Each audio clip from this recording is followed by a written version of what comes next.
My name is Emily, I'm 27 years old. My husband John and I met at work, and we've been married for 2 years. We've always wanted children. And guess what? I found out today that I'm pregnant. I waited for John to come home, feeling so happy. Lately, John has been busy with work, coming home late, and even working on weekends. He returned home just before the date changed today. I heard the sound of the front door opening. John probably thinks I'm already asleep. I decided to surprise him. Boo! Whoa! Welcome home. Did I scare you? Sorry, haha. Emily, you're still awake. I thought you were asleep. It seemed John was quite surprised. I have amazing news today. That's why I waited for you to come home. I felt like a child again, eager to tell someone something after so long. Wait a minute. I just got home, you know? Can't you see I'm tired? I want to take a shower first. Oh, sorry. Yeah, go ahead and take a shower first. Lately, John gets grumpy easily, probably because of work fatigue. On his rare days off, he either sleeps all day or wakes up earlier than me to go for a drive alone, and stays out all day. We haven't really spent a proper weekend together recently. I've been feeling somewhat uneasy, but John also wanted children soon, so I was sure he would be happy to hear about my pregnancy. I spoke to John as he came out of the bathroom. I'm really sorry about earlier. I was just so excited about the good news, I got carried away. Well, it's okay now. But I want you to understand something, Emily. You're a housewife, right? I'm working. I want to relax when I'm at home. Yeah. I'm sorry. But, listen. There's something I really need to tell you today. I'm pregnant. I'm 6 weeks along. What? Pregnant? Are you serious? No way? No way? That's harsh, haha. It's true, I went to the doctor today. I've been feeling feverish lately, and my period is late. I thought maybe, so I tried a home pregnancy test and it showed I was pregnant. But I was still anxious, so I went to the hospital to confirm it. Ah, I see. So it's true. Aren't you happy, John? We've always talked about wanting kids. Suddenly I felt anxious about John's attitude. Huh? Oh, no, I'm happy. Just more shocked right now. I can't quite believe it yet. I see, that makes sense. I convinced myself that it's normal for fathers to feel the reality later than mothers. But to be honest, I wish he could have been a little happier. The following weekend, we visited John's parents' house. We went to tell my mother-in-law about the pregnancy. My mother-in-law started a business at a young age and is still very busy working. Actually, John is the next CEO. After giving birth to John, my mother-in-law divorced and started her own company. She's a woman any woman can admire, and she raised John alone while managing her business. She's straightforward but kind, and very cheerful. She treats me like her own daughter, and I really love her. Really? Emily, congratulations. I'm finally going to be a grandmother, how wonderful. If you need anything, just ask me anytime. My parents live far away, so my mother-in-law's words were very comforting. She hugged me tightly, and I felt so reassured. We decided to have lunch together and went to a restaurant, where we talked about my visit to the hospital. So, have you decided where you're going to give birth? I'm thinking of giving birth near here. My parents' house is far away, and they're both working. There are hospitals relatively close by here, so it seems like a good idea. I see. But since it's your first childbirth, I recommend a big hospital in case of emergencies. They'll be able to treat you right away if something happens. I see, that makes sense. Then, considering the proximity to our house, Line General Hospital might be the best choice. Line General Hospital? John's sudden loud voice startled both me and his mother. You've been quiet until now, what's with the surprise? Is it something to be shocked about? She said with a laugh. John seemed surprised by his own loud reaction. If it's Line General Hospital, I know some people there. It's reassuring, and they'll take care of things quickly if anything happens. How about we consider a private hospital instead? You know, they say the food is good at private maternity clinics. You seem well informed, John. Did you do some research? Oh, yeah, I did. Of course, I'm worried too. But many private hospitals nowadays don't manage childbirths to the end. Isn't it difficult to transfer to another hospital close to delivery? That's true. It might be better to stick with the same hospital from the start. Is that so? I mean, it's not like something is definitely going to happen. We're talking about being prepared in case something does happen. If they can't handle it, you'll have to transfer to a bigger hospital, right? It sounded like John's idea was naive, and his mother spoke sternly. John fell silent, unable to reply. But it's rare for you to suggest something like this, John. Is there any reason you don't want Line General Hospital? I teased a little, as it seemed more like he was avoiding Line General Hospital rather than recommending a private one. I meant it as a joke, but John was clearly flustered. No, of course not. What are you talking about? Seeing him get angry again, I responded coldly. Then we'll do as your mother said and go to a big hospital from the start. We'll settle on Line General Hospital. John said nothing in response. By his expression, it seemed he was sulking again. His mother noticed his sulking too and gave a look that said, just leave him be. When we got home, John started talking. So, my opinion is completely ignored, huh? What? Are you talking about the hospital? I'm not ignoring you. As your mother said, it's my first childbirth, and who knows what could happen, right? Why is a general hospital not okay? There are plenty of people who give birth in private hospitals. That may be true, but why do you dislike Line General Hospital so much? Is there really something wrong? I told you, there's nothing. How many times do I have to say it? I just want you to have good food. General hospitals have plain meals, right? Look, the food isn't really that important, is it? And why do you know so much about the food at private hospitals or that general hospitals have plain meals? Did you know this all along? What's this? What are you suspecting? Can't I research hospitals? I'm not saying that. I'm the father, and yet you only listen to your mother's opinion. It's my child too, you know? I didn't understand why he was being so stubborn at that time. But thinking he might sulk forever, I said, all right. I'll look for a private hospital close to home. Really? Great. That settles the first thing. Huh? First thing? What are you talking about? Nothing. Let me know when you've decided on the hospital.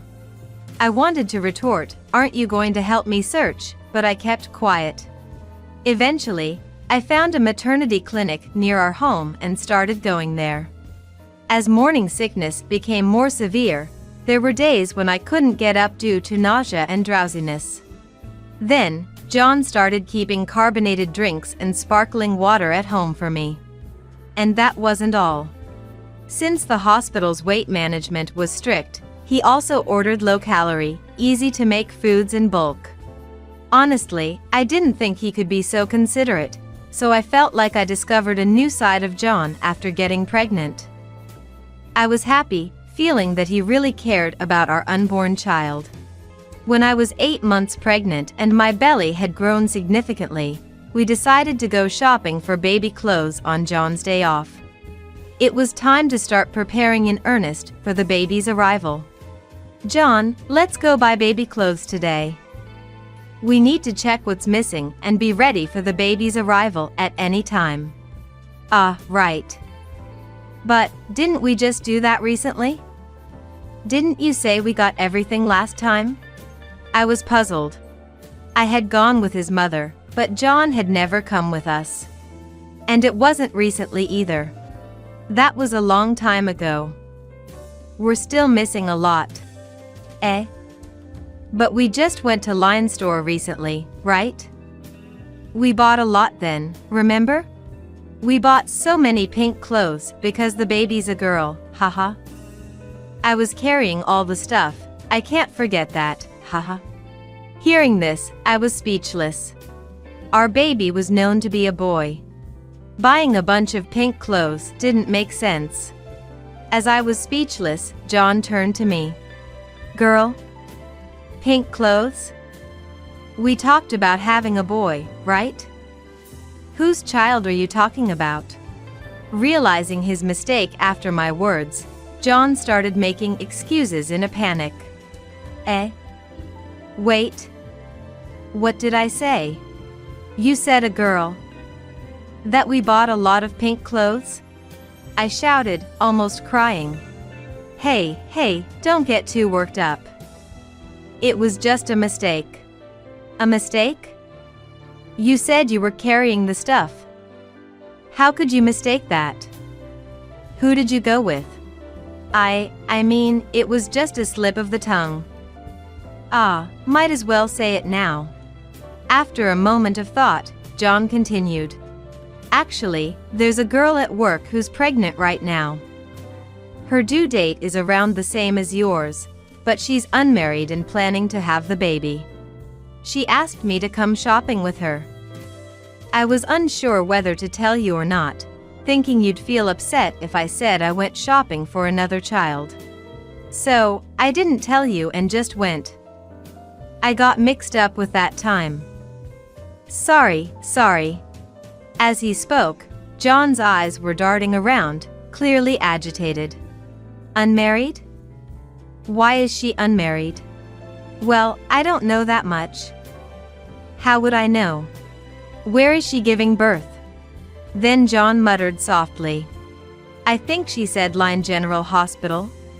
At that moment, everything I had been feeling odd about for a while seemed to connect. However, now wasn't the time to make a scene. Not until I had proof. I remained calm at that moment. If I wasn't like my usual self, John might become suspicious. I acted cheerfully as usual and focused only on our unborn child during shopping. John, thinking I had completely believed his story, shopped as if nothing had happened. Finally, it was the last month of pregnancy. The birth could happen at any time. My first priority was to safely deliver this child. John was still coming home late and was hardly at home on weekends. I had asked him to stay with me, especially now in the last month, but he would say, "It's still fine, right? Once the baby is born, I'll have even less free time. Let me have my freedom for now. Besides, I'm not just playing around, I have work too." And then he would leave. One day, I woke up feeling my belly was tighter than usual. There were still 2 weeks until the due date, but the tightness felt concerning. As I lay there, John woke up abruptly, making a lot of noise. It was much earlier than usual. "What's up?" "You're up early." "Sorry, but I have to go out now. A business trip came up." "What? A business trip? They don't just come up like this, do they?" "No, it did. I have to go, I'm the next CEO." Saying that, he started to get dressed in a hurry. "Can't you refuse the trip?" It's too sudden. Your mother even said there would be no business trips during my last month. Can't someone else take your place? It has to be me.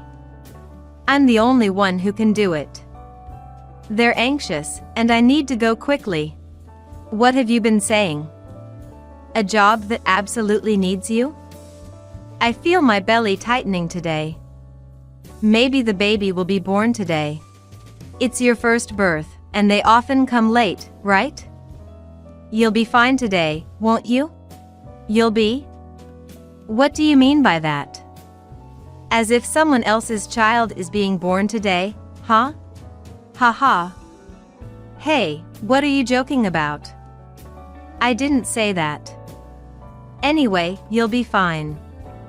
I absolutely have to go. So, I'm leaving now. And he really left. I was filled with anxiety about John and our unborn baby. Around noon, my belly started to hurt. Unable to stand, I called the maternity clinic. They told me to come over, but I didn't have the strength to walk. My belly kept tightening, and I worried the baby might be suffering, so I decided to call an ambulance. When I came to, I was in a hospital bed, with an 4 in my arm. A nurse who came to check the 4 noticed I was awake and explained what had happened since I was brought here. This was Line General Hospital. There was a machine on my belly listening to the baby's heartbeat, and I could hear the strong heartbeat. I felt relieved that the baby was safe. They said I could contact my family, so I took out my phone and called John. I think the baby might be born today. Where are you? Can you come back? After a while, I got a reply. You know I'm on a business trip, right? I can't just come back easily. I'm in the middle of an important deal right now. I was taken by ambulance earlier. I had severe tightening in my belly and called an ambulance myself, then I must have passed out. The baby is safe. I'm glad you're safe. But sorry, I can't come back. I'm on a business trip. I sighed as I read John's message. Then, I heard breathing sounds from the room next to me, along with a husband's voice encouraging, "Hang in there, just a little longer." It was clear she was having contractions. At the same time, I felt envious that her husband was there, supporting her. Just a bit more, let's do this. Our baby is going to be so cute. I soon realized that the familiar voice I heard was none other than John's. I was still messaging John. Please, I'm so anxious. It would be such a relief if you were here with me. The response I heard next was shocking. Huh? Emily is still going on about that. Can't she just give up? I'm busy attending a birth here. She keeps nagging even though I said I'm on a business trip. I impulsively opened the door of the next room. The room I got in was just the same labor room as mine. I had to check, hearing a voice like John's and even my name being mentioned. And there was John, my husband. Emily? John. What are you doing? I glanced next to John and saw a surprised woman lying there. Her face was familiar. It felt wrong, like seeing something I shouldn't have, and I quickly closed the door. My heart was pounding after closing it. Soon after, a nurse came, and I was moved to my delivery room. I couldn't stop crying. I had a suspicion of infidelity, but never imagined it was actually happening. And that woman was giving birth now? My mind was in a state of panic. Realizing I couldn't stay like this, I called my mother-in-law. She cried with me and said sorry on John's behalf. She then told me something. Eventually, I was moved back to my original maternity clinic. Though I didn't go into labor that day and was supposed to go home, the doctor, worried about my crying, arranged for me to stay at the clinic. Alone in the hospital room, I cried silently. Then I received a message from John. I didn't want to see his face, hear his voice, or have anything to do with him, but for our child's sake, I opened the email. Emily, were you at the general hospital? I thought, really, starting from there? Yes, I was there, was all I replied. Ah, I thought so. That was you. Is something wrong? Did you go into labor? When I passed by the room again, you weren't there. I told you I was taken by ambulance, remember? Oh right, you were busy with the birth. Look, Emily, you're misunderstanding something. Misunderstanding? What do you mean? Yes, I was at that place. But I'm not the father, okay? What? What kind of nonsensical excuse is that? John didn't even ask where I was now. I was beyond angry, just feeling disgusted. No, remember I told you? There's a pregnant girl at work. She was the one giving birth today. Then why did you lie about going on a business trip? No, I did go, really. But on the way, she called me, saying she really needed me there, so I went to the hospital. John's attempt to lighten the mood with laughter felt disgusting. Is this something to laugh about? When I said I wasn't feeling well and asked you not to go, all you said was, "You'll be fine. Calm down." Are you at the hospital now? I'll come over. You finally asked where I am. Don't bother coming. I'll have this child on my own. Just stay home. It's not something to get so angry about. If you're that mad, I might just divorce you, you know? I felt as if my patience had audibly snapped. Enough. What do you mean, might divorce? Fine, let's do it. I'll make you pay child support for sure. How long does this man plan to keep deceiving me? You're cheating, aren't you? How long do you plan to keep this up? Let's divorce. Hey, are you serious? How will you live if you divorce me, huh? Besides, where's your proof that I cheated? Everything you saw or heard today was just a misunderstanding. Do you have photos or recordings? John said this with a triumphant tone. However, he seemed to have forgotten that I have an important ally. I have plenty of photos. Your mistress is Julia from the reception at your company. I recognized her from when I used to work there. Let's see, photos of you entering and leaving her apartment, shopping together, and the two of you happily going to the maternity clinic. And the best part? In the birth certificate section for the baby's parents, it lists Julia and John. That's more than enough evidence, isn't it? What? Why are you investigating all this? I've been suspicious since I told you about my pregnancy, but your mother noticed it before me and started acting. She was the one who moved. Huh? Why would my mother?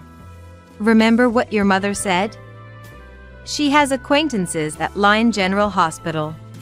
I think she mentioned something like that. Turns out, it's a nurse at the maternity ward. She recognized you and informed your mother when she saw you and Julia at the hospital. But I chose a private clinic, didn't I? So, your mother wondered who the woman you were going to the hospital with was. And then, she had you investigated. Investigated? My mother-in-law had suspicions about John and had him investigated by a detective agency without telling me. The results were damning. Faking business trips, using company expenses for trips with his girlfriend, and abusing his position as the CEO's son. That's why there was so much evidence. You didn't want Lyon General Hospital because you were going there with her, right? It would be a mess if we met there. Knowing so much about hospital meals and what's good for morning sickness was because you were watching her. When we went to buy baby clothes, you thought you had fooled me, but I've always found it strange. Mistaking your mistress's baby for ours is just the lowest. I never imagined you could be such a despicable man. I'm appalled. Fine, I get it. Let's divorce. I don't care, I'll just remarry her and eventually become the CEO. You're the one who will struggle. I couldn't believe he had the nerve to say such things so loudly, knowing he was at fault. Your mother said she's going to fire you and Julia, you know? What? Your mother has always been merit-based, right? You might have thought you'd inherit the company without effort, but she doesn't seem to think so. She said she'll leave the company to the most trustworthy person when the time comes. I didn't hear anything like that. Your mother might be coming to your house soon. She said she'd get the divorce papers in my stead. And expect a stern scolding. Listen to her well. My mother, go get divorce papers? Wait a minute. Waiting won't change anything. It's fine. Marry Julia and take responsibility, she has your child. And I'll make sure to get my due from you. Wait. If I can't become CEO, what am I supposed to do? I truly love you, Emily. Let's not divorce. I laughed at such absurdity and immediately blocked John. Even if he couldn't contact me, my mother-in-law would handle it. I trusted her that much. John was made to kneel and scolded by his mother when she arrived. It turned out the reason for my mother-in-law's divorce was infidelity during her pregnancy. She had told me this when I called her crying. She never imagined her son would make the same mistake, and she cried. John was fired immediately for using company funds personally. Julia was also fired and never returned. Now, John juggles morning and evening jobs, paying me child support while exhausted. Julia started working too, but seemed constantly stressed with childcare and financial worries. The child is not at fault, so I want the child to be happy. As for me, I eventually gave birth to a healthy boy. My mother-in-law accompanied me. Now, I live with her. I wonder if it's okay to be this dependent on her, as she takes such good care of me. I've also decided to return to work at her place of employment. She jokes, or maybe she's serious, about taking over her company to me when she retires. I'm determined to keep striving, for my child and for the important people who support me.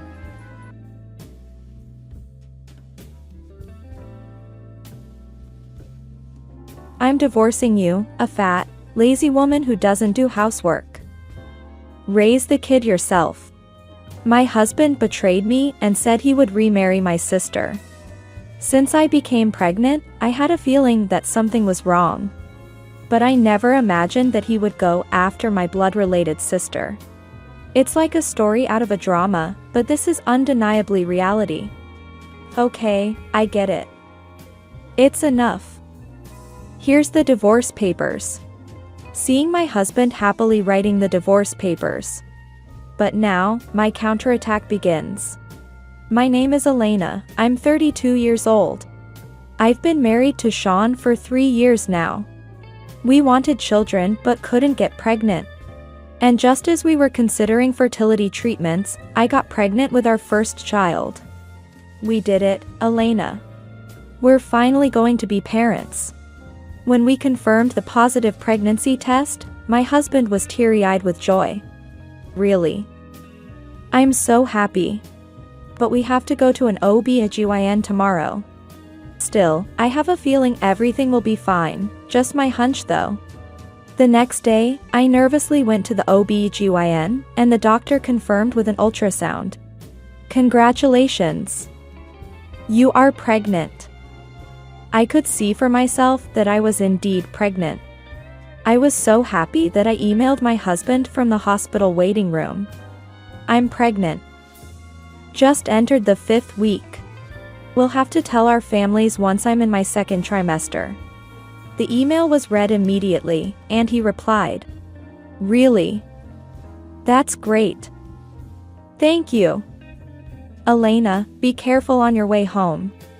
He usually never replies, but he must have been really looking forward to it. Savoring this small happiness. I bought beer for my husband and a cake for me to celebrate and headed home. We talked about wanting to have our first child by 30, but it doesn't matter anymore. Sean, do you prefer a boy or a girl? I'm not sure, maybe a girl would be easier to raise first. Tough choice. I'd be okay with a girl, but it'll be sad when she gets married. So, a boy might be better for playing around while he's young. We had such light-hearted conversations over dinner. We finished talking about overcoming various things together as a couple. And then the doorbell rang. Who could it be at this hour? It was past 9 p.m., and visitors at this time were unthinkable. When I opened the door, there stood my sister, Ashley. Ashley, what's up? At this hour? Well, I ran away from home because Dad got mad at me. He said stop going out at night. I was just working hard at my part-time job, isn't that harsh? My sister Ashley, a 20-year-old university student, was always spoiled by our parents. She grew up to be a flippant and slightly clueless girl. Even if she had a part-time job, it's unlikely she would come home that late. As my father pointed out, she probably just hung out too much. So, can I stay here for a while? That's okay, right, Sean? I'll go to university every day and won't be a bother to you too. Well, I don't mind, but are you okay with it, Elena? But, I think we should let your parents know. They'd worry if Ashley stays here without informing them. Though I was hesitant because I had just found out about my pregnancy. I allowed Ashley to stay for a few days. Looking back, maybe that was a mistake. The next day, after Sean went to work and Ashley to university, I called our parents. So, Ashley is staying with us for a bit. She said she'll go back home in a few days. I've made sure she'll continue to go to university, so don't worry. I reassured my mother, and she seemed completely relieved. She never listens to us no matter what we say. We were really worried. Sorry for the trouble, but please take care of her for a while. Ashley, who never listened to parents and did whatever she wanted. My parents were quite troubled and didn't know who to turn to. Despite my own health, I couldn't just ignore my sister, so I decided to endure it for the time being. But then, 3 days, 4 days. Even after a week. Ashley showed no signs of returning home and started living in our house as if it were her own. Initially, she did her laundry, but after a week, she left everything to me. Hey, sis, I'm sorry, but could you iron this shirt for me? Also, I'll be home late from my part-time job tomorrow, so please prepare dinner for me. She was treating me like a maid and laughing about it. What? Why? I told you to take care of your own stuff. My words seemed to go in one ear and out the other. Worse, Ashley and Sean bonded over their shared love for a certain cartoon. And started having daily conversations about it. Sis, I really get along with Sean. This must be fate. Yeah, Ashley and I have exactly the same taste in manga. It was nice that they got along, but Sean seemed to forget that I was pregnant with his behavior. Elena. I'm in a good mood today, so let's have some beer. Bring some for Ashley too. And some light snacks would be great. Can't you do that yourself? I have a lot to do too. When I protested, Ashley angrily said, Sis, that attitude towards Sean is not right. He's supporting us, isn't he? It's terrible to treat your husband who works hard to earn money like that. Elena thought, what? Supported by him? Who? I suppressed my desire to argue back and served beer and some snacks. See, you can do it. Ashley said with a full smile, but honestly, I wish she would leave right now. Of course, they left the table messy without cleaning up. I silently cleaned up after them, which had become a daily routine. Days full of stress. That night, after Ashley went to sleep, I spoke to Sean.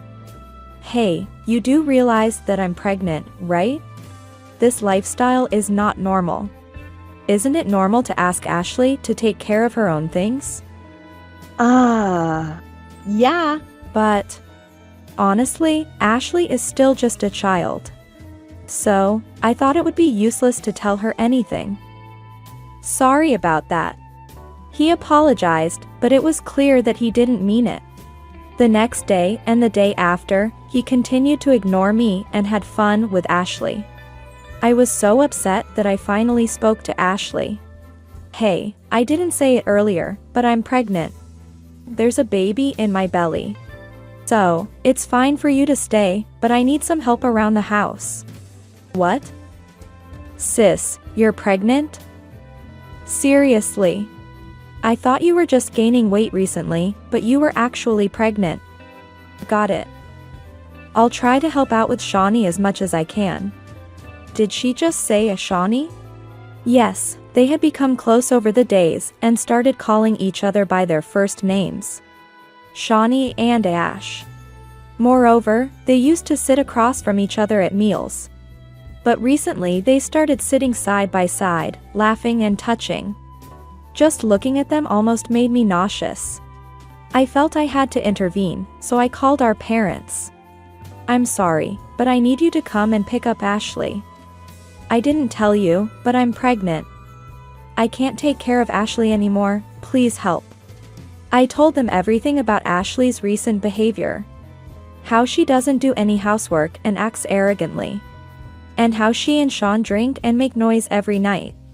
My parents were dismayed to hear this. What is she doing? She should have come back home as soon as she knew about Elena's pregnancy. Such a useless kid. That's probably why she failed her year. What? Failed her year? Ashley had been leaving the house every morning saying she was going to university. But apparently, she hadn't been attending. With so many shocking revelations, it took me a long time to process everything. Eventually, with my parents' help, we convinced Ashley to return home. But then, Sean's behavior became noticeably odd. He constantly carried his phone, texting someone, and started staying out late under the guise of work drinks, which he rarely did before. He showed no interest in my growing belly or our child. Hey, Sean. Today was my 7-month checkup, and we found out the baby's gender. What do you think it is? You said you wanted a boy, right? About that, I honestly don't care right now, maybe it doesn't matter. I'm just too busy with work, you know. Oh, I see. No interest. I thought at this point that our relationship might not work anymore. I said, I see, you're busy, but not caring about your own child seemed terrible to me. And him clutching his phone every day was likely him communicating with Ashley. He had that same smug look when he was with her, oblivious to everything else. It's not surprising, really. No man would probably feel bad being approached by a woman 12 years younger. In the end, for Sean, a young woman seemed more important than his wife, who had supported the family. Still, I needed to gather evidence of his infidelity. If my husband really had an affair with my sister, it would destroy not just our marriage, but our entire family. With our child's birth approaching, I decided to take action and immediately hired a detective agency. Though I was told it could take at least a month for the investigation results, it only took a week to gather all the evidence. As suspected, Sean was meeting Ashley daily, and she wasn't even attending university. I informed my parents of these facts and told them I was divorcing Sean. They agreed with me and promised to cut ties with Ashley as well. However, I soon realized that I wasn't the only one thinking about divorce. One day, when Sean returned from work, he said to me, I'm planning to marry Ashley, so I want a divorce. I want to divorce a fat, lazy woman who doesn't do any housework. You raise the kid by yourself. What? Fat and lazy, not doing housework. My husband, betraying me to remarry my sister, was one thing. But his comment about housework struck a nerve. When I listened to his story carefully, I found it to be a ridiculous fiction. If I divorce you because I'm marrying Ashley, it will only be my fault. So, if I say you're not doing housework, it might reduce the compensation. What? Are you stupid? Since I became pregnant, I had a feeling that something was wrong. But I never imagined that he would go after my blood-related sister. Furthermore, he fabricated faults in me to reduce compensation. It's like a story out of a drama, but this is undeniably reality. Okay, I get it. It's enough. Here's the divorce papers. Just remember, you'll be the one regretting this in the end. I just wanted to tell you that. But Sean, with a happy face, started writing on the divorce papers. Huh? Me, regret? Divorcing you? No way. Ashley is way better than you. I took the divorce papers. Then Sean packed his bags and left the house in high spirits. I'll be renting a cheap apartment with Ashley. Don't bother us, okay? Sure. I have no intention to. But you'll be receiving some documents from my lawyer. Sean, not listening to a word I said, left my presence. Just as I was about to meet our first child.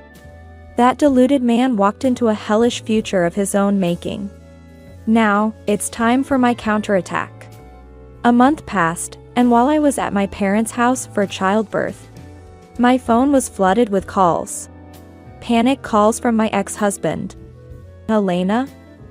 What's this all about? I understand compensation and child support. But there are tons of photos of Ashley entering a hotel with another man. And I've always had you manage my salary, but now I realize I can't live like this. Indeed, he was a fool, or rather a great fool. Wait, did you really think Ashley would seriously fall for an old guy like you?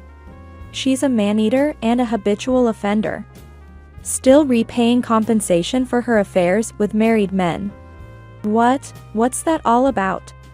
You see, the reason I had a lawyer send a formal notice wasn't just because I wanted compensation and child support. I wanted to teach Sean a lesson about how wicked Ashley really is. And remind him who was responsible for the luxurious lifestyle he had been enjoying. You might want to cover Ashley's debts, but with your salary, that's impossible. After all, you only bring home $1,200 a month. Well, since I earn $600,000 a year, I could give you your salary as pocket money. But living on that amount alone will be tough for you. What? $600,000 a year. I didn't even know that. My ex-husband's voice already sounded like he was about to cry. Now he probably realizes too late that divorcing me was a mistake. Was I tricked by Ashley? I already promised to marry her. And I even bought her an expensive ring. Well, that ring might already be pawned off. Too bad for you. Anyway, I'll make sure you pay the compensation and child support. I sternly told my trembling ex-husband. My ex-husband kept apologizing, begging for another chance. Can't you give me just one more chance? I'll work hard for our child who's about to be born. I promise to change. Of course, I'll do it for you too, Elena. Please. Despite his pleas, his words didn't touch my heart at all. I could easily imagine that after our relationship ended, he would face a dramatic situation with Ashley. I heard his sobbing voice over the phone. And soon after, Ashley's angry voice as she returned home. What is this? Who did this? Sneaking around like this is the worst. Ashley, despite being at fault, was defiant and had the audacity to lash out. I felt an undeniable need to punish her for her actions. But my ears hurt from her yelling after she snatched Sean's phone. Elena. What have you done? Can't you stand to see someone else happy? You're so twisted. What? What are you talking about? Are you stupid too? Ashley seemed a bit taken aback by my calm response. You're not really going to sue your own sister for damages, are you? I'm a student with debts, I can't pay. My sister's voice gradually trembled, and I struggled to hold back my laughter at the 180-degree difference from her previous pompous attitude. I don't care how much debt you have. That's your problem. After all, you're the one who wrecked a family. Plus, I heard you failed a year at university and were disowned by our parents. Now you'll have to drop out and start working to pay off your debts. What's with that cold attitude? Aren't you my sister? How can you attack your sister without feeling bad? You're the worst. I couldn't care less about what she thought. After all, she's caused trouble with men and racked up a lot of debt, even going after other men and even my ex-husband. I'm not generous enough to forgive such a sister. In fact, I'd rather cut ties with her. I have no intention of helping my sister, Ashley, who barely works and keeps getting into trouble and accumulating debts. I've always thought this. You're a woman who will never find happiness, always taking what belongs to others and smiling about it. Seriously, that kind of attitude won't get you far as an adult. You don't have to say that much. It's not necessary. Ashley finally broke down crying. On the other side of the phone, Sean and Ashley were about to enter a battlefield of their own making. Even though Sean, a little more mature, suggested, "Why don't we talk it out, all three of us?" After all, we were a married couple, and Elena and Ashley are sisters. I think if we talk calmly, we can understand each other. Of course, I ignored it. Does Sean think he said something noble? I would never entertain such a ridiculous idea. Sorry, but I'm not free enough to play along with your drama. Besides, I have a childbirth to prepare for. Just remember, Ashley, to pay the compensation, and Sean, don't forget the compensation and child support. With that, I hung up the phone. Wait, Elena. Please listen to me one more time. But honestly, I no longer wanted to hear Sean's pitiful voice. Later, the compensation of $30,000 from Sean was immediately transferred in full, and he agreed to pay child support every month on the 10th. It seems he begged his parents for the $30,000. They weren't informed about the divorce and later apologized to me, even giving me an additional $20,000 as a nuisance fee. Of course, they were against Sean's remarriage to Ashley and said they were cutting ties with their child. In the end, both Sean and Ashley were completely abandoned by their family. Serves them right. Ashley doesn't have the savings to pay the compensation right away, and I'm determined not to compromise on making her pay what she owes to the bitter end. I also plan to make sure Sean continues to pay child support. Oh, and about what happened later. The two of them apparently broke up soon after, but, having no money and nowhere to turn, are still living together like an old married couple without talking to each other. It's only a matter of time before they separate. A few months later, I gave birth to a beautiful baby girl. She's so adorable, she brings tears to my eyes. I'm looking forward to a peaceful life with my daughter.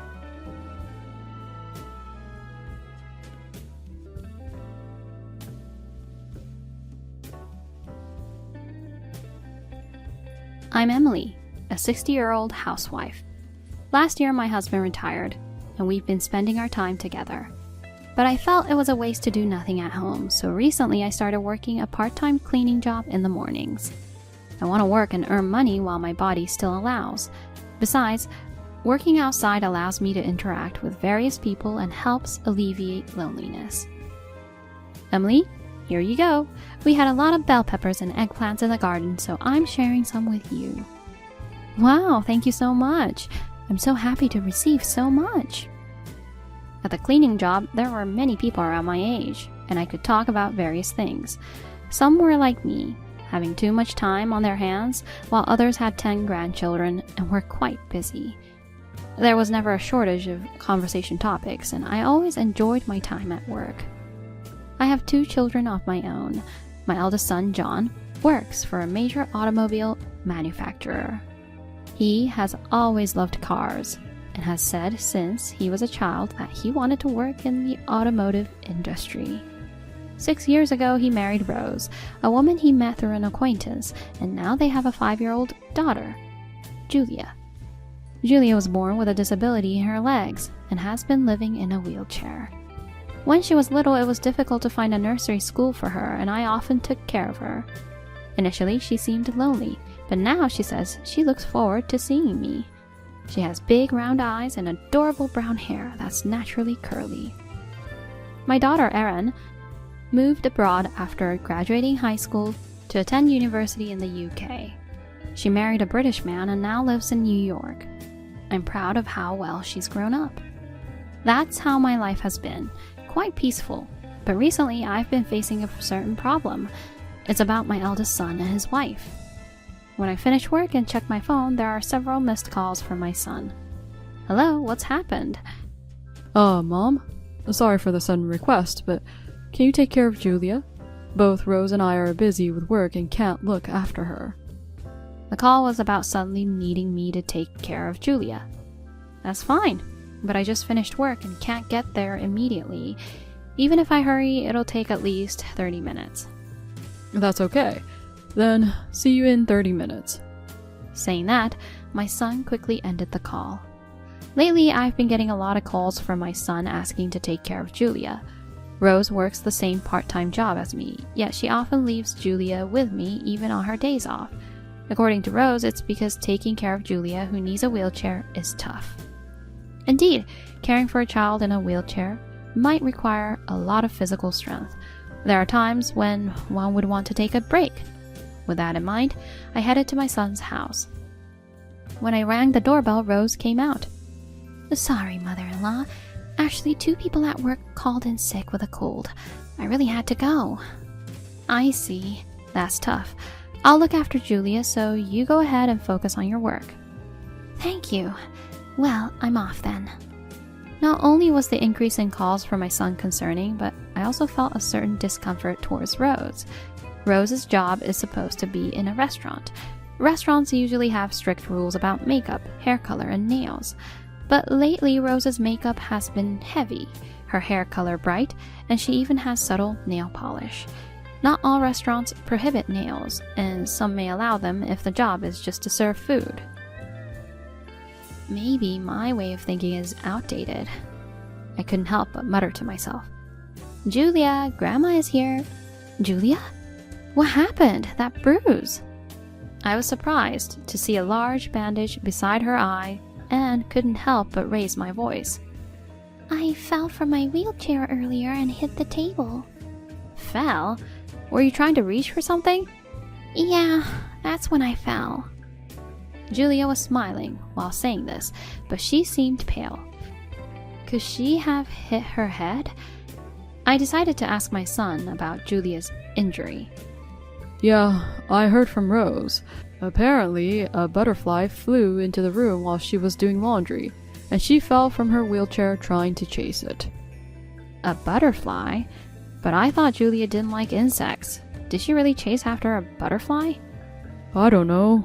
Girls her age change their minds frequently, don't they? But she looks pale. Shouldn't we take her to the hospital? For something like that? No need to go to the hospital. It'll heal on its own.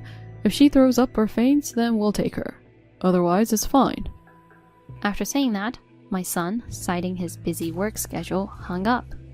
Doesn't he worry about his daughter's injury, whether a scar will remain on her face, or if her condition might worsen? Julia, if you feel sick, tell Grandma, okay? I'll take you to the hospital right away. Thank you, Grandma. When I went to the kitchen, I found that nothing had been prepared for Julia's meal. Looking in the fridge, there wasn't much food. Julia, let's go to the supermarket nearby with Grandma. I'll push the wheelchair for you. Thank you. I'm excited to go out. The supermarket was just a 5-minute walk from my son and daughter-in-law's house. Pushing the wheelchair wasn't a hassle for me. Julia said she wanted to eat omelet today, so we went out to buy the ingredients. As soon as we entered the supermarket, Julia's eyes sparkled, and she looked around excitedly. Wow, there are so many delicious things. I haven't been out much recently, so this is fun. What?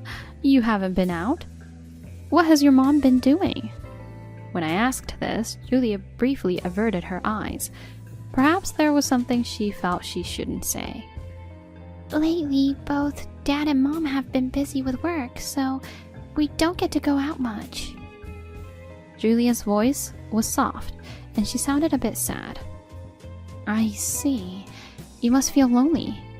If Grandma is okay, I can take you out anytime. Hearing this, Julia's face lit up again, and she answered with a yes. When we got home, I made omelet for Julia. I used to make it often for my children, so I'm quite good at it. I topped it with fluffy eggs and drew a little ketchup art. Here's your omelet. Be careful, it's hot. It looks delicious. Thank you. Julia devoured the omelet I made. She must have been very hungry. She finished it quickly. Since she was still hungry, I made a second omelet for her. I wondered where all this food was going in her small body. Anyway, I was really glad to see her eat so much. Around 8 p.m., my son came home. Julia had already bathed and was fast asleep. Sorry, Mom. You can go home now. I'll take it from here. Okay. I have work tomorrow too. I can't answer the phone during work, remember? As I was about to leave, something Julia said earlier crossed my mind, and I turned to John. It's good to work hard, but remember to also spend some time with Julia, okay? What do you mean? Today, when we went shopping at the supermarket, Julia said that she doesn't go out much with Rose. Remember to spend more time with Julia. With that, I left my son's house. At that time, I casually mentioned this, simply hoping my son would spend more time with Julia. But since that day, I found it difficult to see Julia.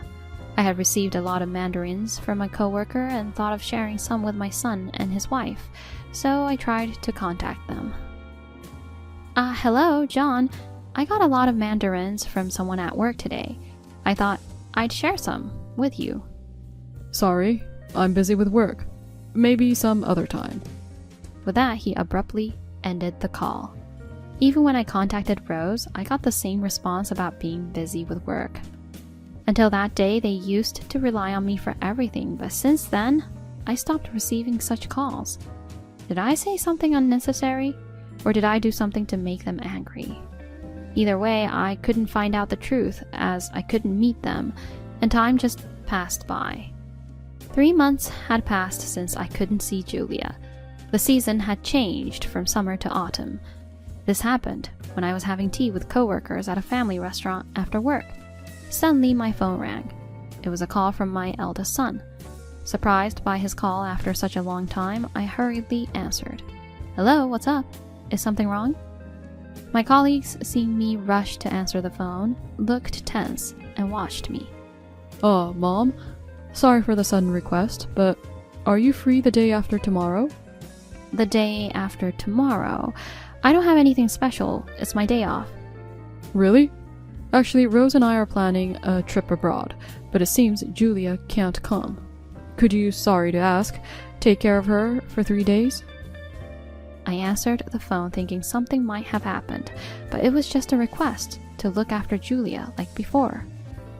Of course, that's fine. However, I have work that day, so I'll ask my sister to help. Is that okay? Auntie? That's fine. I'll leave the key in the usual place. Got it then. Bye. After hanging up, I let out a sigh of relief. I had been worried, thinking something might have happened since there was no contact for a while. It turns out they just needed someone to take care of Julia for 3 days, which is no trouble at all. I was happy at the thought of seeing my granddaughter again after such a long time. 2 days later, I loaded the car with lots of groceries and headed to my son and daughter-in-law's house. Using the key hidden in its usual spot, I entered their home. "Julia, Grandma is here!" I called out as I opened the front door, but there was no response. Thinking she might be sleeping, I headed to the living room, only to let out a scream-like sound at the sight that greeted me. "Julia, what happened? What's going on?" Julia was indeed there in the living room, but she was different from the last time I saw her, looking thin and pale. Her hair was unkempt, and her clothes were dirty, as if she hadn't bathed. "Grandma, you came. Sorry, I'm so dirty." Julia gave me a weak smile upon seeing me. Shocked by her condition, I hurriedly called my son. "What's going on? Why is Julia bedridden? She's pale and thin."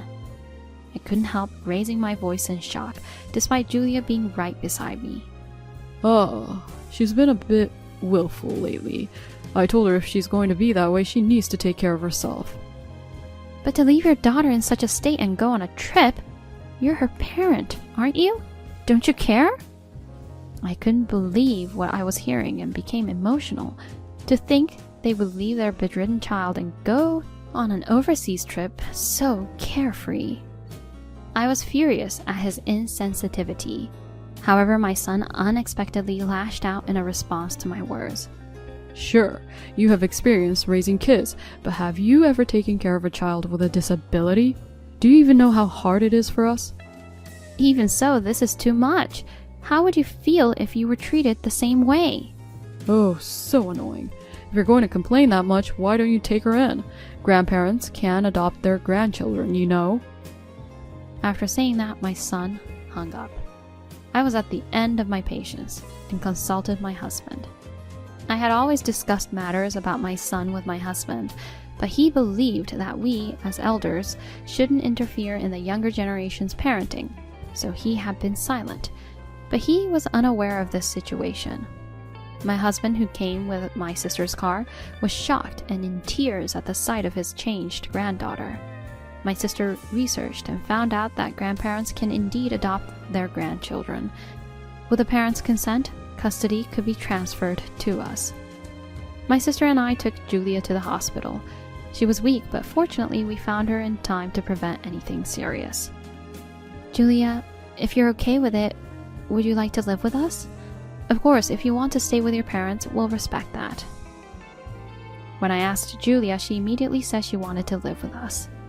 After my son and his wife returned from their trip, my husband talked with them, and Julia officially became our adopted child. Julia grew up well with us. One day she learned about wheelchair basketball. Julia often said, "I want to move my body like everyone else." Hearing this, my husband researched and found a place where they played wheelchair basketball. When we went there to watch, the junior team was practicing. Watching them, Julia's eyes sparkled with excitement. "I want to practice with everyone. I want to play basketball." After watching the practice, Julia became fascinated with wheelchair basketball and later joined the junior team. Initially, Julia struggled to catch the ball and felt frustrated, but her skills improved rapidly. Having always watched her friends run around energetically with envy, Julia joined the junior team and discovered the joy and excitement of moving her body. For the first 2 years, she couldn't participate in matches and only watched her teammates play from the bench. However, her persistent daily practice paid off, and in her 3rd year, she finally made it into the regular team. She was overjoyed when she received her uniform for the first time, signifying her participation in a game. "Look, it's the uniform only regular members get to wear. In the next match, I'll definitely score." Do your best. Grandpa, Auntie, and I will be there to cheer for you. For her first game, my sister, husband, and even my daughter and son-in-law from overseas came to support her.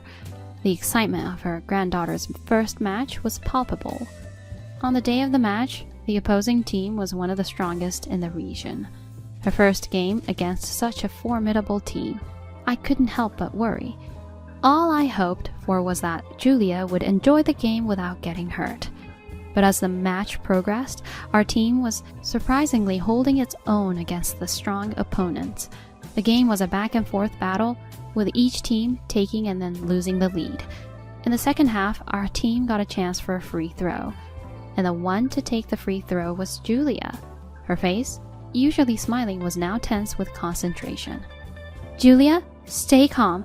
You can definitely make it." I wasn't sure if she could hear me. All I could do was pray that the ball would go in.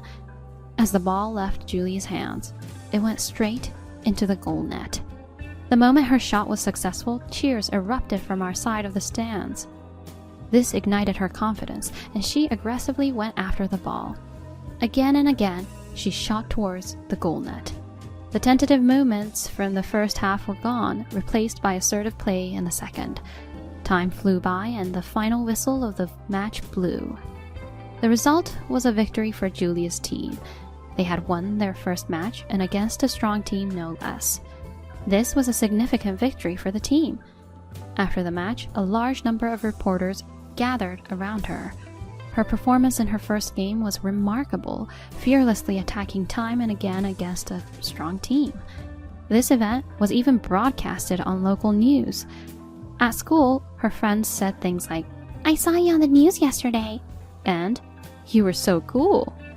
She was delighted by these comments, which fueled her enthusiasm for practice even more. My husband and I, as well as my sister and daughter's family who came to support, all cheered for Julia with all our might. Although my daughter's family lives overseas, they came to support whenever they could. Amidst the support atmosphere for Julia, I received a call after several years from a certain person. The caller was none other than my son, John. At first, I hesitated to answer, but the phone would ring, stop, and ring again. After repeated calls like this, I reluctantly answered, and then I heard my son's nonchalant voice. "It's been a while, Mom. How have you been?" "What do you want now? There's nothing left to talk about with you." "Don't be like that. We're family, right? By the way, how's Julia? I saw her on the news, and I was shocked." "She's doing very well. She's working hard at basketball." "Right? I was so surprised to see her, who used to just sit around at home, now excelling in basketball. By the way, about the interviews she's been giving, how much did she get paid?" Suddenly, my son asked about the payment for the interviews. Ah, I see. That's what this is about. He called because he thought he could get some money from Julia, now that she's become famous. Even after all these years, my son's rotten thinking hadn't changed. "We haven't received any money for interviews, so coming to us won't get you anything." When I told this to my son, he didn't believe me and kept asking if we had received some money. His questions made me feel sick to my stomach. Just as I was about to hang up, he said something shocking.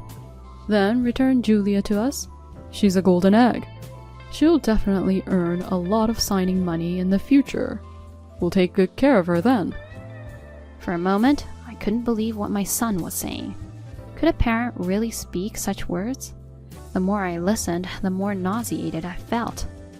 That's impossible. We've legally become her family through proper procedures. Even if we were willing to return her, it would be up to her, and she doesn't want that.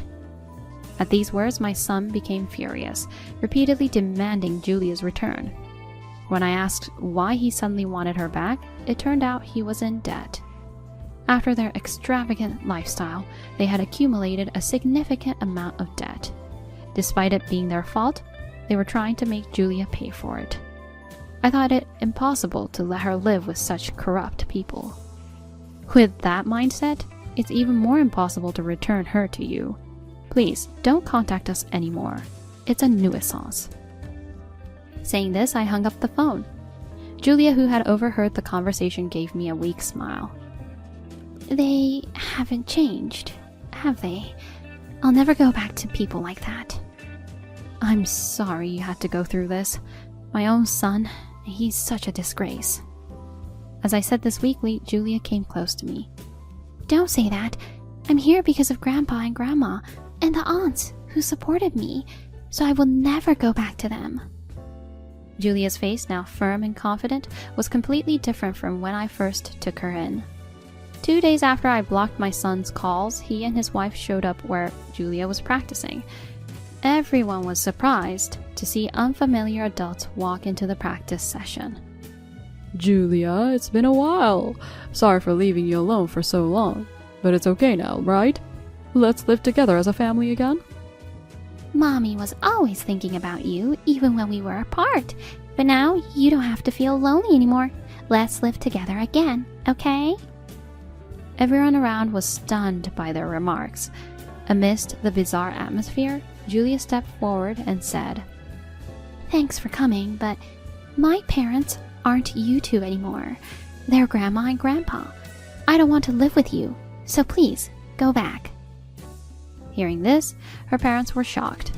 They seemed to have expected Julia to be happy and willing to return with them. But Julia boldly declared in front of everyone that she would not live with them. Her parents panicked and tried to persuade their biological daughter. However, she refused to listen, and in desperation, my son forcibly grabbed Julia's hand, attempting to take her to their car. Seeing Julia's reluctance, the coach, sensing danger, called the police. The arriving officers took my son and his wife to the station for questioning. Later, I received a call from the coach explaining what had happened.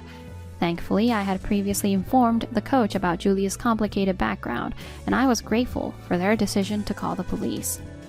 Subsequently, a restraining order was issued against my son and his wife, preventing them from approaching us. They had planned to take Julia back, seeing her as a golden goose, but their plan failed miserably.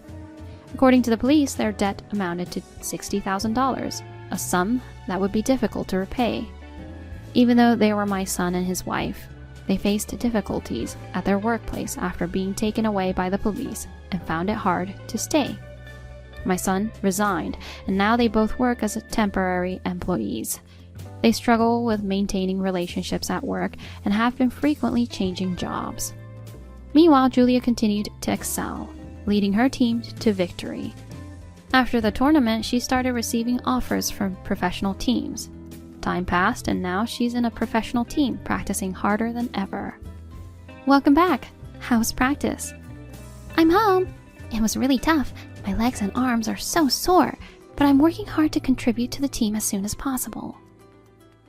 The amount of practice she does is incomparably more than what she did in the junior team, but her face always shines brightly.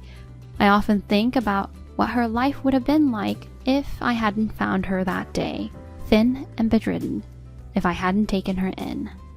The more I think about it, the more horrifying it seems, and I don't regret the courageous decision I made. Hearing her express similar feelings reassures me that it was the right choice. As long as I'm able, I want to continue going to her matches and cheering for her play.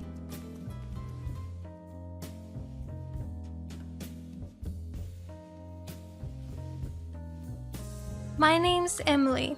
I'm a 52-year-old office worker and live with my husband Tom and my mother-in-law in her family home. 2 years ago, my daughter Catherine started living on her own after getting a job, and I felt relieved, thinking that I was finally done with parenting. My husband, who adores our daughter, was initially against her living on her own when she got the job, but she couldn't commute from our home, so he reluctantly agreed.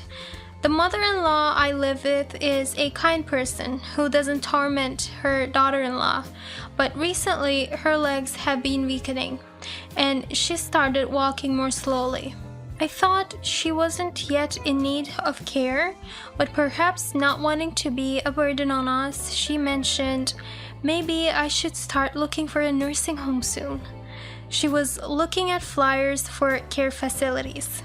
I told my considerate mother-in-law, I'll take care of you, so please stay here with us.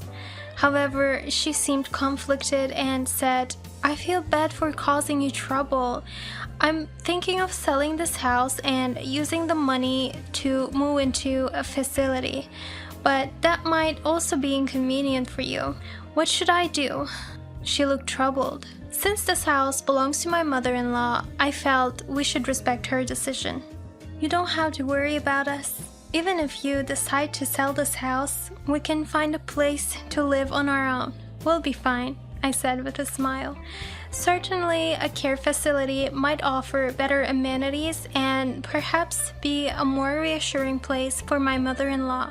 The family home is old, showing signs of wear and tear.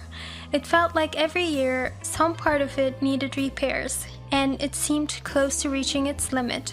When I consulted with Tom, he said, "I'm fine with whatever. Mom can sell this place and move to a care facility if she wants.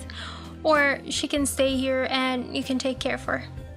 I started to get angry at Tom, who spoke about the future of his own parent as if it were someone else's problem. If we sold the family home, we'd have to find a new place to live, but it seemed like Tom wasn't even considering that. If we sell this place, where are we supposed to go? When I strongly addressed Tom, who was constantly looking at his smartphone and not taking things seriously, he snapped back. "Just do what you want. Anyway, you earn more than me, so just move wherever you like."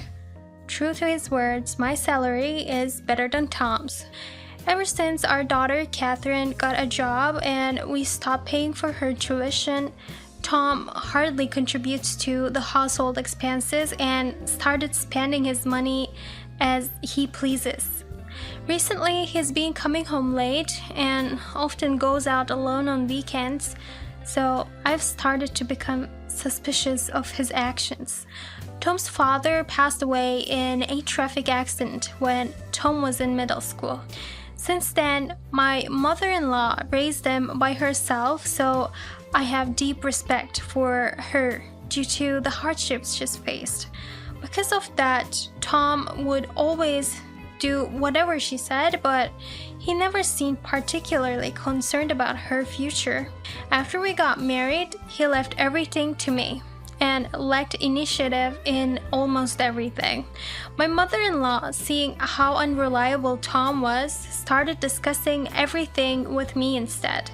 If my mother-in-law were to move to a care facility, we'd also need to find a place for ourselves. So I started looking for suitable properties whenever I had the chance. Whenever I consult Tom, as always, he simply says, "It's up to you," and nothing more. In hindsight, Tom probably had other things on his mind. It seems my mother-in-law began to notice his odd behavior too. "Tom, you're not having an affair, are you?" She confronted him when they were alone, thinking I was not around. "What? Why would you suddenly say that? I'm not cheating on anyone. Don't say weird things." Though he denied it in a flustered manner, his panic made him appear even more suspicious. I didn't have any definitive proof of Tom's infidelity, and the fear of finding out kept me from investigating.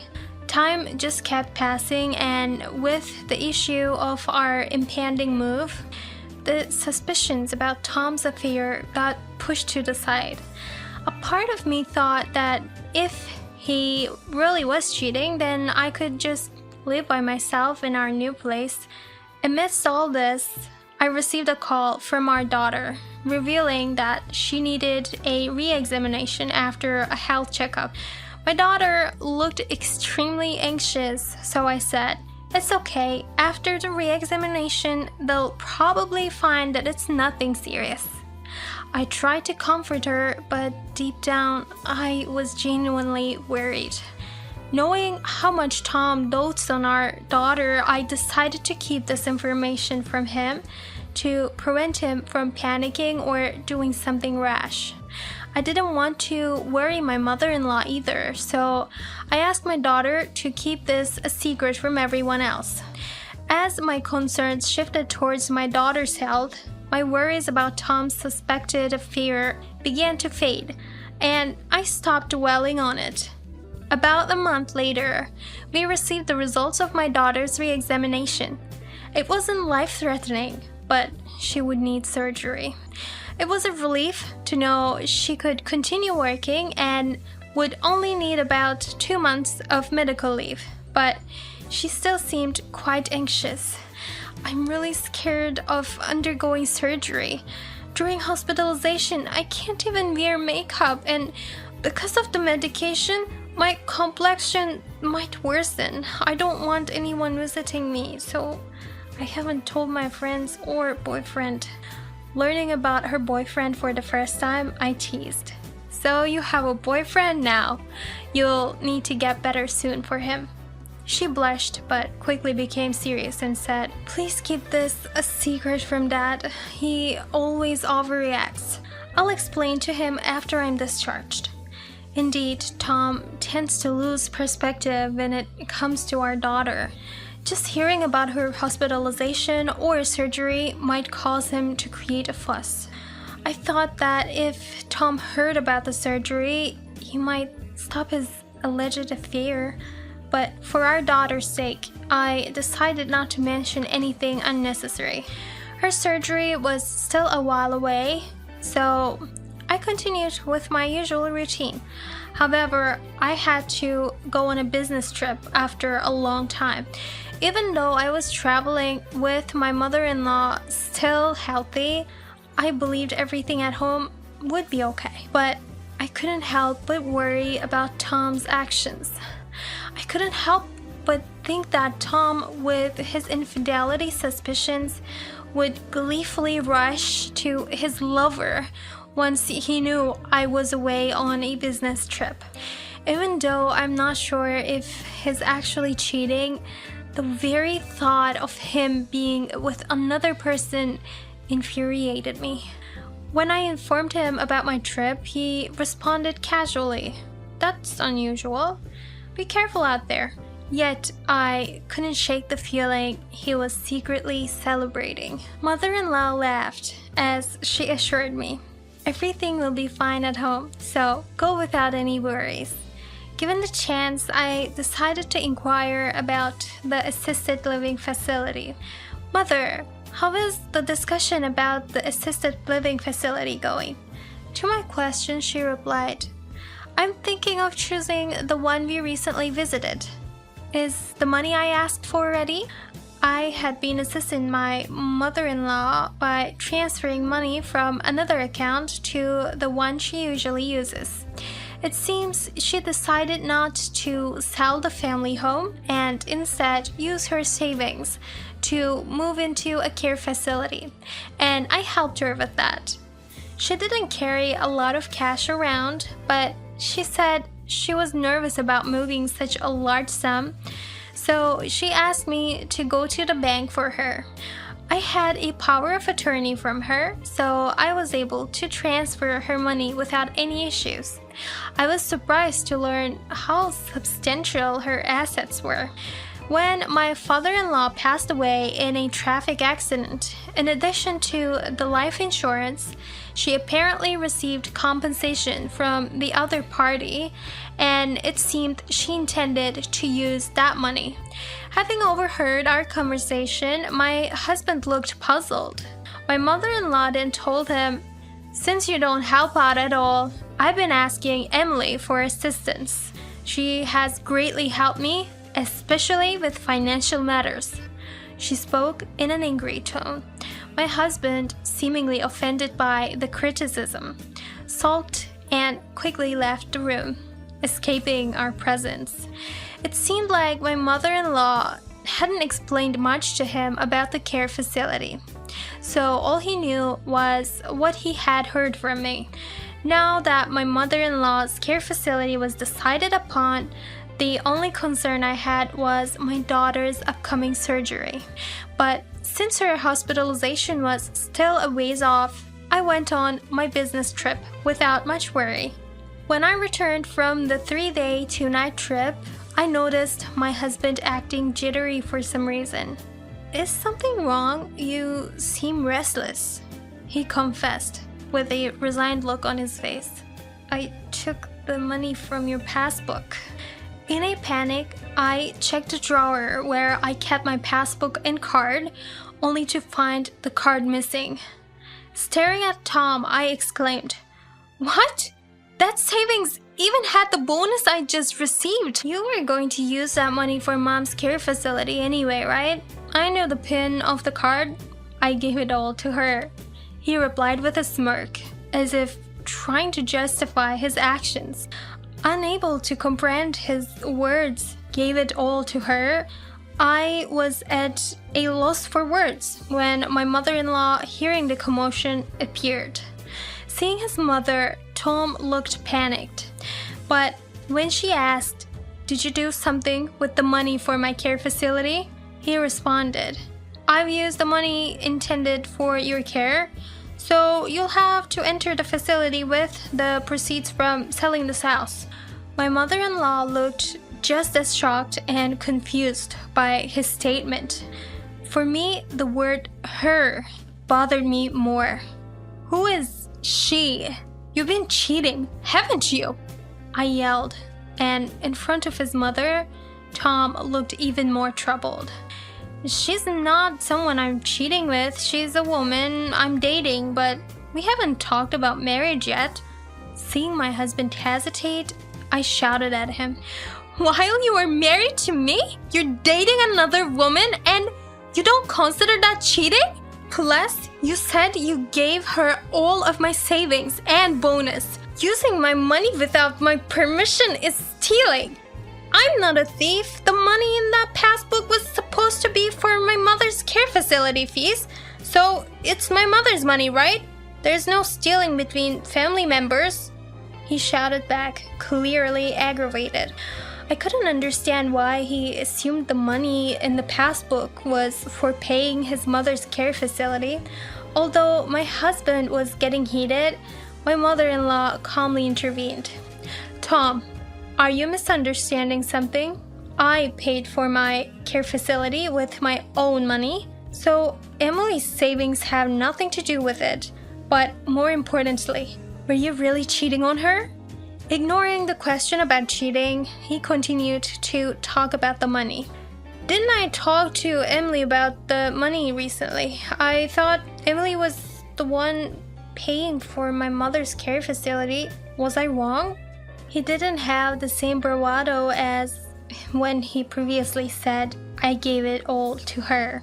Now he was seeking confirmation from his mother in a flustered manner. "Like I said, I paid for the care facility with my own money, so Emily's bank book has nothing to do with it." Realizing the truth, he laughed nervously and said, "It was just my misunderstanding. Either way, I've already given away the money. Just let it go." Let it go? Do you even know what that money was meant for? I was planning to use it for Catherine's surgery and living expenses during her hospitalization. Gazing at Emily, all he could mutter was, "What?" Neither Tom nor the mother-in-law knew about Catherine's surgery, so both were in shock. The mother-in-law rushed towards Emily in concern. "What's wrong with Catherine? Why didn't you tell me?" Trying to calm the agitated mother-in-law, I slowly explained Catherine's surgery situation. When she heard it wasn't a life-threatening condition, she seemed relieved and sank to the floor. Tom, too, appeared relieved. Seeing Tom's reaction, anger welled up inside me. "After stealing money meant for our daughter, you dare to look relieved? I planned to give that money to Catherine, knowing she just started working and might need it. Aren't you ashamed to give it to your mistress as her father?" I shouted at him. Seemingly angered as well, my mother-in-law said, "You really are a pathetic man, handing over your daughter's surgery money to your mistress? I can't even think of you as my son anymore. If that bank book was so important, you should have kept it safe. If it's just lying around, anyone would think it's okay to use." Hearing Tom's poor excuse, the mother-in-law became even angrier. "Instead of making such excuses, apologize to Emily now. Not just for taking the bank book, but also for your affair." Chided by the mother-in-law, Tom turned pale, looked at me, and slowly bowed deeply to apologize. "I'm sorry for taking the bank book without permission. A bit exasperated, I responded, "You don't have to force an apology. Since you confessed to the affair yourself, I'll be sure to take compensation. Let's discuss the rest through lawyers." I began gathering my belongings. Tom didn't try to stop me, but the mother-in-law approached instead.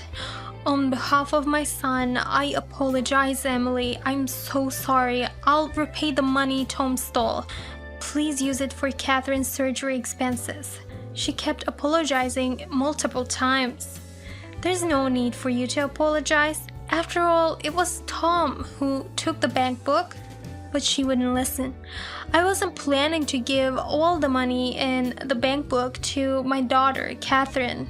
Given that I might need to take a break from work, I believed it was always good to have extra money on hand.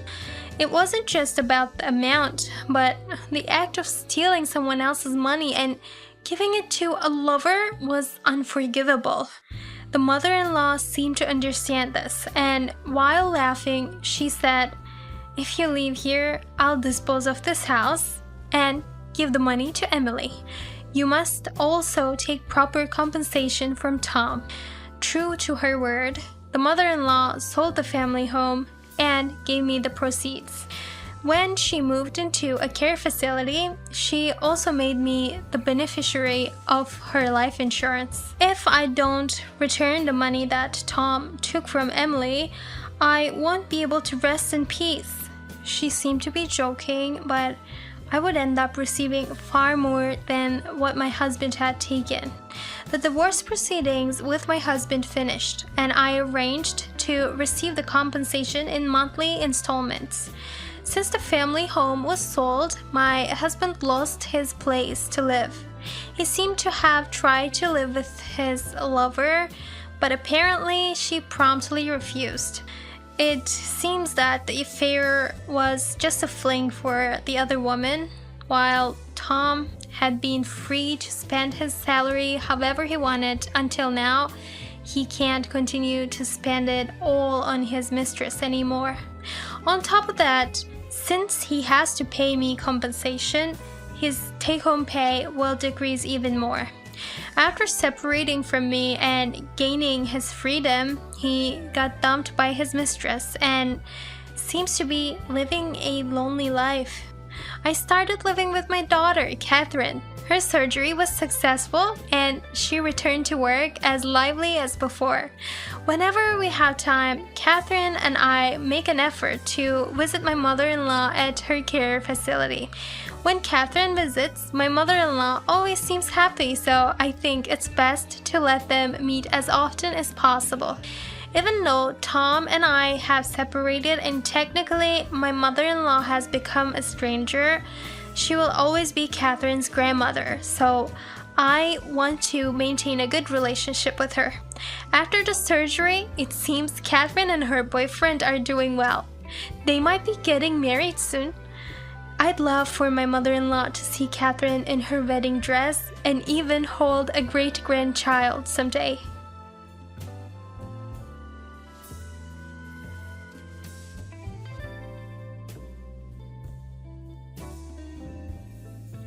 I just got dumped by my fiancé. It seems he has someone else he likes. Even though it's Christmas Eve, I wondered if such a thing could really happen. I didn't even get a chance to give him the present I had prepared. I'm sorry, but I really want to end things with you. Please, forget about me. Goodbye. After he told me this, I became sad. I then plodded along home.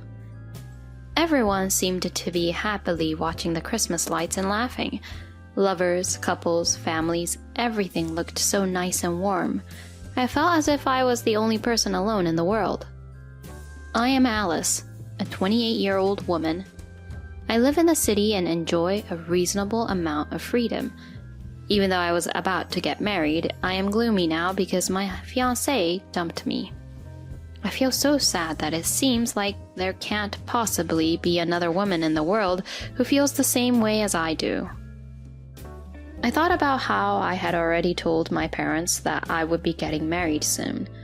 I wonder what kind of reaction I would get from them if I told them that I was dumped by my fiancé. It would be quite disappointing for them if their daughter, who was at the right age to get married, got dumped at this point. I decided to forget about him and live my life. That was the only choice I had. But there was no other way to distract from all the sadness I've been feeling. So I worked hard until the end of the year. That's when I got a message from my sister, Jessica. She's my elder sister, whom I don't really like, since she's always been condescending and mean. I've really hated her since I was a child. You broke up with George, didn't you? Yeah, I did. Well, I took him from you. Sorry I stole him. What? When I asked him out, he agreed. My attractiveness must have gotten to him.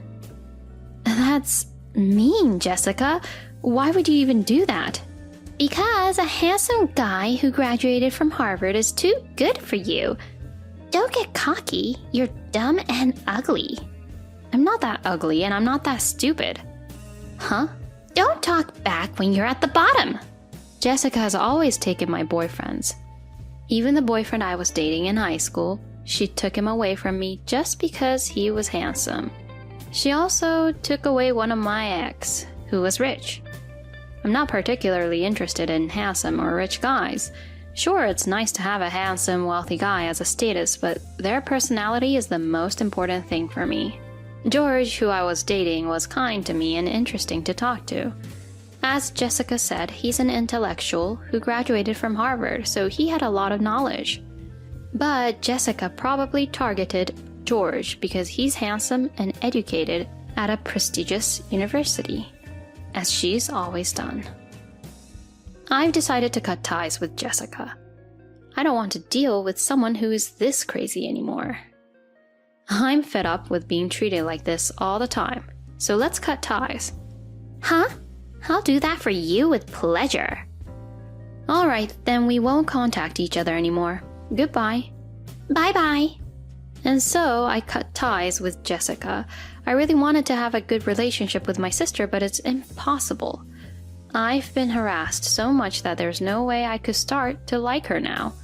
I doubt Jessica's personality can be changed at this point. So I thought it couldn't be helped. And then I met a wonderful man. He was someone I started dating, and I met him through our mutual friend. His name is Fred. Fred was a sharp-minded and quick-witted individual. And with his variety of topics, I was never bored when we were together. I always thought he was such a wonderful man. Every day was comfortable in the best possible way. As I spent time with Fred, I started thinking that I'd like to marry him. And it seems Fred felt the same. One day, Fred proposed to me. And so, we got married. Of course, I didn't invite my sister to our wedding. She probably wouldn't have come, even if I had invited her, and I didn't want her there. Our relatives, who knew how weird and crazy my sister was, didn't say a word. After that, we began living in our new home. We had lively discussions about what to do for Christmas this year and how to spend the New Year's holidays. Fred seemed to be thinking of something for me. Alice, didn't you mention before that you wanted to go to Hawaii? Yes, I have been wanting to go, but I haven't been able to. It's a major tourist spot. I see. Then let's go to Hawaii for New Year's. I've been wanting to spend time in a warmer place. You're right. Even LA has been cold recently with the snow. Since it's a special occasion, let's stay in a nice place and enjoy ourselves and splurge a bit. That sounds wonderful. Let's do it. And so we decided to go to Hawaii. We even booked a Hilton for our hotel and decided to splurge for New Year's. After taking off from LA and arriving in Hawaii, we were surrounded by warm weather. Or, well, actually, it was hot. The highest temperature that day was 78 degrees and it felt almost like summer. With the realization that we were indeed in a tropical place, the bellboy had said he would carry our luggages to our room. And in our room, we took out our swimsuits and headed straight to the beach that was right in front of our hotel. Wow, what a beautiful ocean. It's so clear.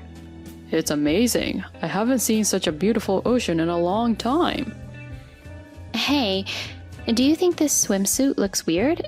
Does it stand out? No, it suits you great. I'll take a photo. Like typical tourists, we took photos. Then we went swimming in the ocean and relaxed and had an enjoyable time. Feeling hungry, we were thinking about where to have lunch when I heard a somewhat familiar voice. Oh my, if it isn't my underprivileged little sister. What? Jessica? What is a lowly educated poor person like you doing in Hawaii? My husband brought me here. Huh, I see. As I was wondering when she got married and who her husband was, her husband in question showed up. He had a drink in his hand. Hey, we meet again. George. Oh, do you know each other? It's hard to say this, but he's my ex-fiancé. Remember, I told you about it. Oh yeah, you did mention something like that. So my sister's husband was George. They must have gotten married after that then. Sure, George earns a lot and can afford to stay in a nice suite. But my sister, who doesn't earn that much herself, flaunts her husband's earnings as if it's hers. She's such an unpleasant person. And then she started looking down on me. It seems she couldn't stand us staying in the same Hilton hotel. It's billions of years too early for you to be staying at the Hilton.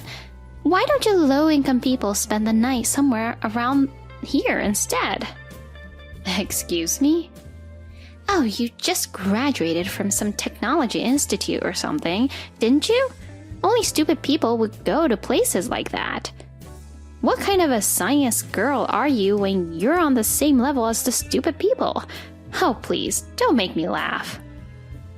No, I never said anything like that. I'm a science girl. And technology institutes are perfectly respectable institutions, too. You shouldn't really discriminate people like that. And I... What? How dare you talk back to me? That's when my husband Fred came to my defense. No, Alice has an impressive educational background. So please, don't call her uneducated. Huh? What about Alice isn't uneducated? She just graduated from some technology institute. I even forgot the name of the institute she graduated from. You see, I graduated from the famous Harvard University. It's the #1 place to go to in the world for education. After George burst out laughing, Fred's face went serious, and he said, Huh, you don't know about the #1 in the universe, do you? What? What the hell are you laughing about? You thought Alice was just some Institute of Technology grad? Alice graduated from MIT. What? Huh? Didn't you know this, Jessica, when you're her sister, and George when you were her ex-fiancé? But I just heard it was some technical school. And she said her university was located in North or something. That's MIT, Massachusetts Institute of Technology. Oh, I didn't know that. All I heard was some M something or other tech school. That's MIT, right? That's the English abbreviation for the Massachusetts Institute of Technology. That's... According to the QS World University Rankings, MIT has been the top university for 11 consecutive years. Although, in other rankings, there's Oxford. Ugh. So, you've been looking down on Alice all this time without even knowing that about her? Was studying the only thing you were good at? My wife is very good at what she does, and I'm really proud of her. As soon as Fred said that, Jessica and George blew up in anger, and they were both shouting angrily. There were so many people in Hawaii, so a lot of people were looking at them as if they were crazy people. They all seemed to be wondering what was going on. So what? You're probably uneducated, aren't you? Don't try to brag using Alice's education, you loser. That's right. Are you trying to act superior using your own wife's education? Not really. What university did you even graduate from? You're probably from the bottom of the barrel, right? Huh? I'm from Harvard Medical School. Well, basically the medical department. Harvard is Harvard, so I guess I'm the same as you, George. What? What did you just say? And of course, I got my medical license there. What did you say? What? Alice, your husband is a doctor? Actually, Fred is a doctor. Due to his busy schedule, he doesn't get much time off. So around New Year's, he wanted to travel abroad so that we could both enjoy together. Wait a minute. George, you're losing compared to him. He's a doctor and you're just a corporate worker. Huh? You're calling me just a corporate worker? I earn $120,000 per year. But I'm envious, you know. I wanted a much richer man. Don't be such a show-off when you're just earning $120,000 per year. Don't mess with me. Be grateful that I'm married to you, who's just a part-timer in her 30s. Like that, Jessica and George started to argue. Jessica started to belittle George because she felt that Fred, my husband, earned more. Indeed, as a practicing doctor, Fred was earning quite a lot, around $350,000 per year. But even George, as a corporate worker, was making a good income. $120,000 is not an amount that could easily be earned by anyone. Yet Jessica was attacking George based on the grass is greener on the other side theory.